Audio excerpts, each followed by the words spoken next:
नमस्कार सर्वांचं स्वागत. आज मी माझ्या घरी आहे आणि आज थोडा वेगळ्या कारणाने आपण भेटतोय. ते कारण असं की नेहमी तुम्ही मला प्रश्न विचारता की इतके पाहुणे येणार आहे तर काय करायचं, तितके पाहुणे येणार आहे तर काय करायचं.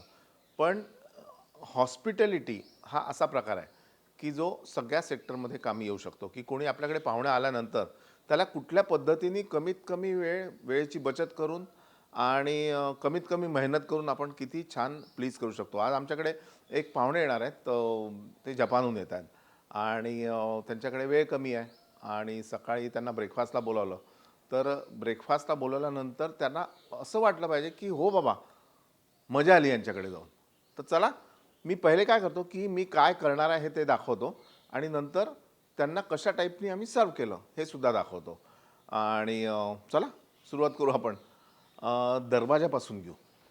आणि सगळ्यात पहिले काय करायचं की बाबा ते आले, कोणी पाहुणे आलं तर त्यांना समोर होऊन तुम्ही स्वागत करायचं. नमस्कार, या, काय म्हणता. आणि असं समोर येऊन त्यांचं स्वागत केल्यानंतर काय होतं की स्टार्टिंगपासूनच एक बॉन्डिंग निर्माण होतं आणि त्या माणसाला, त्या व्यक्तीला आपल्याबद्दल एक वेगळा जिव्हाळा येतो.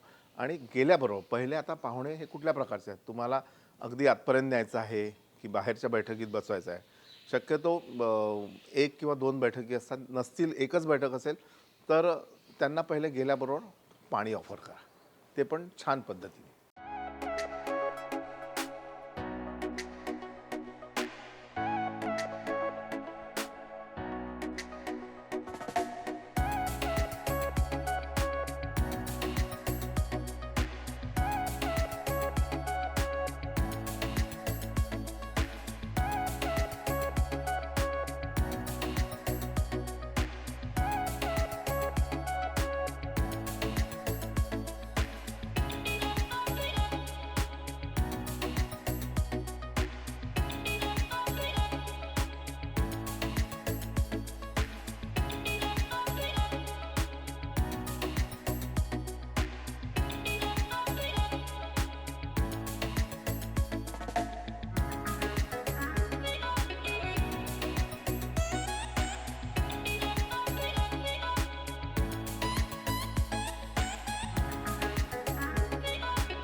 क्या बात, क्या बात, क्या बात. हा हा. हे बघा, मेनू सांगतो. इडली आहे, वडा आहे, सांबार आहे, बरोबर.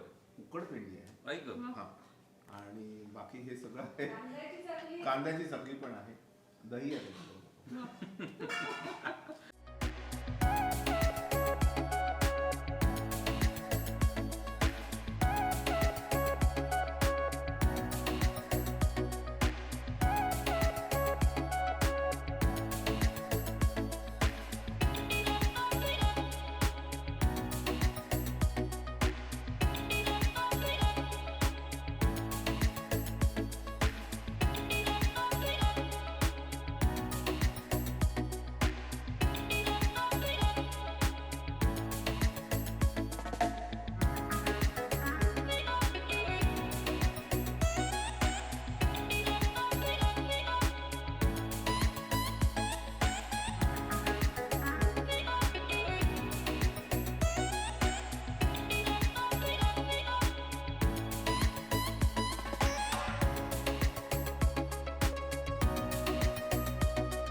त्या गोष्टीसाठी अरे वाह वाह वाह, खूप मजा येईल. यूट्यूब पे भी डाली, बिल्कुल डाली, हम जरूर देखेंगे. चला, वेट होईलच आपली. Thank you so much. धन्यवाद धन्यवाद.